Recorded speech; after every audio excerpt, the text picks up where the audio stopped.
नमस्कार। 4 भाई बहनों में सबसे छोटी मालिनी एक गोरी चिट्टी तीखे नैन नक्श वाली लंबी सी लड़की थी।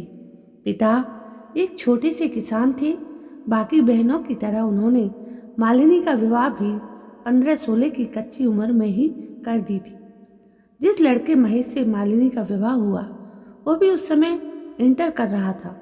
शादी के बाद माता पिता ने महेश को बहुत समझाया कि यदि आगे नहीं पढ़ना चाहते तो कुछ तो आईटीआई ही कर लो, पर महेश ने किसी की भी नहीं सुनी। माँ बाप कब तक उसका खर्चा उठाते। तो एक दिन उन्होंने महेश को अपने घर से बाहर निकाल दिया।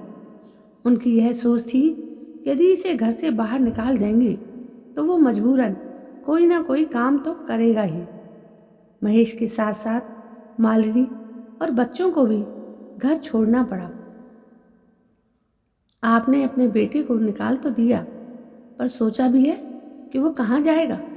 पड़ोस में रहने वाले रामपाल ने कृष्ण कुमार यानी महेश के पिता से कहा।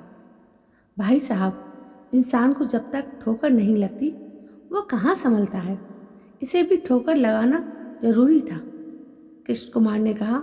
महेश मालिनी और 3 बच्चों को लेकर दूसरे शहर चला गया। वहाँ पर अपने एक दोस्त की मदद से एक प्राइवेट कंपनी में नौकरी करने लगा।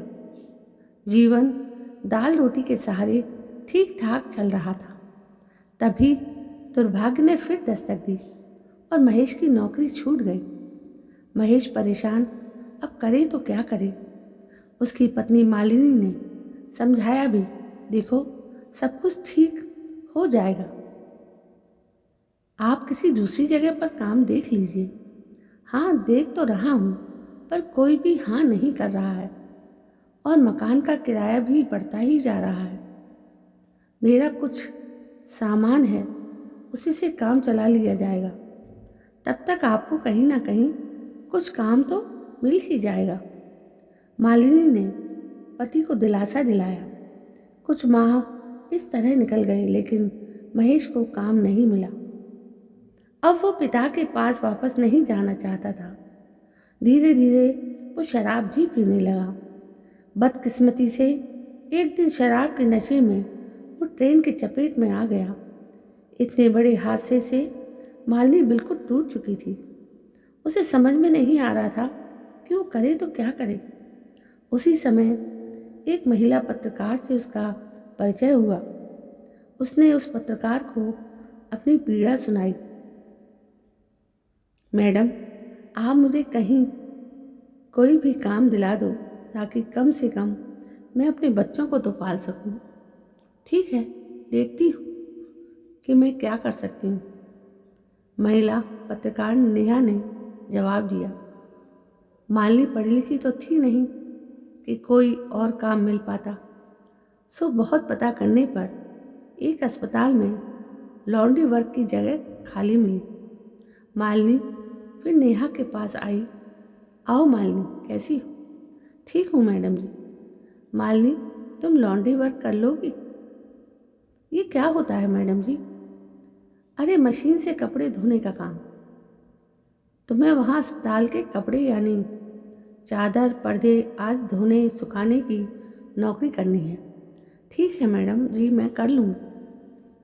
अब मालिनी अस्पताल में लॉन्ड्री वर्क की नौकरी करने लगी। इसके बदले में उसे तनख्वाह 6,000 रुपये मिलते। वहाँ काम करते करते उसका वहाँ के कई लोगों से परिचय भी बढ़ा। अपने व्यवहार कुशलता से वो सबका दिल जीत लेती थी, लेकिन वो दिमाग से भी बहुत तेज थी। धीरे धीरे उसने 1-2 अस्पतालों से और भी संपर्क किया और 2-2 शिफ्ट में लॉन्ड्री वर्क यानी कपड़े धोने का काम करने लगी। इसके साथ ही उसे घर का काम भी करना पड़ता था। वो अब संतुष्ट थी कि वो अपने छोटे छोटे बच्चों का पेट भर सकने में सक्षम हो गई थी। धीरे धीरे शहर के अन्य बड़े बड़े प्राइवेट अस्पतालों तक उसकी जान पहचान हो गई और वेतन भी अधिक मिलने लगा। बच्चे भी अब धीरे धीरे बड़े हो रहे थे। अब खाना खाने के साथ साथ उन्हें पढ़ाने का भी खर्च चाहिए था। उसकी दयनीय आर्थिक स्थिति के बारे में अस्पताल की डॉक्टर अभिलाषा बहुत अच्छे ढंग से जानती थी। कुछ समय बाद उनके अस्पताल में एक करोड़पति दंपत्ति आया। उन्हें सैरोगेट मदर की खोज थी। वे ये भी चाहते थे कि जो सैरोगेट मदर मिले वो स्वस्थ, सुंदर और चारित्रिक रूप से भी अच्छी हो। डॉक्टर अभिलाषा को जाने क्यों ऐसा लगा कि अगर मालिनी को समझाया जाए तो वो इस काम को करने के लिए तैयार हो सकती है। और एक दिन डॉक्टर अभिलाषा ने उसे बड़े प्यार से अपने चैम्बर में बुलाया। मालिनी डरते डरते वहाँ पहुँची। उसे डर लग रहा था कि आखिर डॉक्टर मैडम ने उसे क्यों बुलाया है। मालिनी को देखते ही उन्होंने उसे पास में बिठाया और बोली, मालिनी, तुम्हारे 4 बच्चे हैं। जी मैम जी, मालिनी ने कहा। इतने कम पैसों में तुम्हारा गुजारा चल जाता है? डॉक्टर अभिलाषा ने पासा फेंका। चलता तो नहीं पर चलाना पड़ता है। करें तो क्या करें, करें भी क्या? आपको तो पता ही है कि मैं पढ़ी लिखी भी नहीं हूँ मैम जी, कुछ और भी काम कर सकूँ। मालिनी की आंखों में आंसू थे। डॉक्टर अभिलाषा को महसूस होने लगा था कि यहाँ काम बन सकता है। मैं तुम्हें एक काम बताती हूँ, यदि करोगी तो तुम्हारे पास पैसों की भरमार हो जाएगी। डॉक्टर अभिलाषा ने कहा, बताइए मैम, ऐसा क्या काम करना होगा मुझे? कहने के साथ साथ उसके मन में एक उत्सुकता भी जागृत हो गई। ऐसा क्या काम डॉक्टर मैडम बताने वाली हैं जो कि उसको मालामाल कर सकता है? अरे कुछ खास नहीं। इस दुनिया में ऐसी बहुत सी ऐसी अभागिन हैं और दुखी महिलाएं हैं जो माँ नहीं बन सकती हैं। ऐसी ही एक महिला हमारे पास आई है। तुम अगर चाहो तो उनका भला कर सकती हो। डॉक्टर अभिलाषा ने बड़ी ही चतुराई से कहा। वो कैसे मैडम जी? मालिनी ने पूछा। इसके लिए तुमको सैरोगेट मदर बनना है। तुम्हें इसके लिए बहुत सारा पैसा मिलेगा। बहुत सारा मतलब लाखों रुपए। उन पैसों से तुम अपना मकान बना सकती हो, बच्चों को एक अच्छी शिक्षा दे सकती हो। डॉक्टर अभिलाषा ने अब अपनी बातों में मालिनी को पूरी तरह से लपेट लिया था।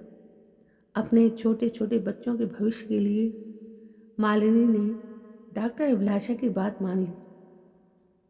अब वो 2-2 मकान तथा अच्छे बैंक बैलेंस की मालकिन है और अब धन दौलत का लालच उस पर इस कदर हावी हो चुका है कि सैरोगेट मदर बनने को उसने अपना पेशा ही बना रखा है। महंगे कपड़े गहने की आदी हो रही मालिनी अब करोड़पति बनना चाहती है। तो दोस्तों, ये थी एक महिला की कहानी जो इस तरह से अपने आप को साबित कर रही है। दोस्तों, ये कहानी आपको कैसी लगी? यदि कहानी पसंद आई हो तो प्लीज़ मेरे इस चैनल को सब्सक्राइब करना ना भूलें। कल मैं फिर हाजिर होती हूँ एक नई कहानी को लेकर। तब तक के लिए जय हिंद, वंदे मातरम।